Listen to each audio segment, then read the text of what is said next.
is the most interesting country on earth. No country is more socially varied, economically varied, physically varied.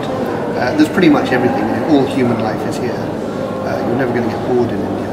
And so when I travelled as a student when I was at university, I travelled in East Asia, in China, Tibet, Mongolia. No, this was just like when I was 18, 19 and backpacking. And India, I was immediately intrigued by it, and that's why I wrote, first of all, Liberty or Death, about the freedom movement and the end of the colonial era, and then India, a Portrait, more recently, to try and capture some sense of that complexity and make it intelligible to a typical reader. Now, that's a very interesting point, which is something I'm going to speak about during the talk today. It's the idea that when India decided to become a mass democracy, where everybody could vote, at a time where, for example, in France, women did not have the vote, when they made that decision, a lot of commentators, both on the right and on the left, said, well, this is not going to work. You can't have illiterate people voting because they can be conned and people can tell them things that aren't true and so on.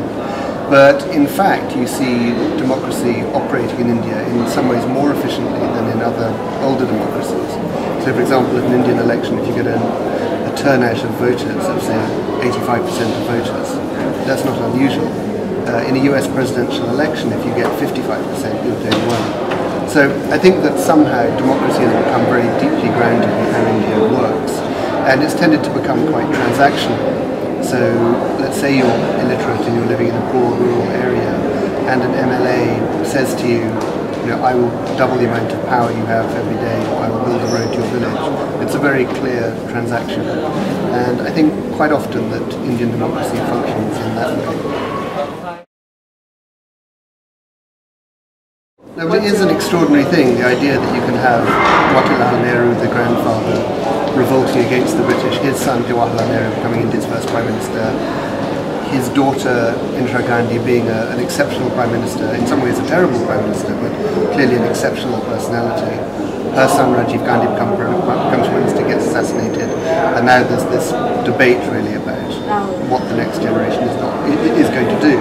And there's been quite a lot of change during the course of nearly 100 years.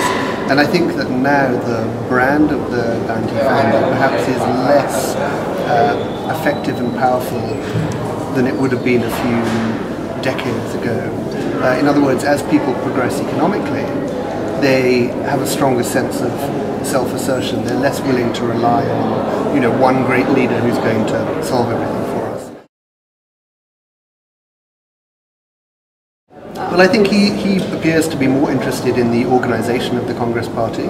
He is interested in the process of administration, how you get new people through the system, how you start to introduce merit-based appointment of candidates, which has always been the problem in the party, that other hereditary politicians have come through. So whether he will actually be put forward as the prime ministerial candidate at the election next year, I think is quite doubtful. I'm not certain that's what he wants. My expectation is that India's next Prime Minister will be somebody unexpected. It'll be some figure who's already in national leadership, but I don't think it's at all obvious who it's going to be. I actually have to say I like Warwick so far. It's a nice university.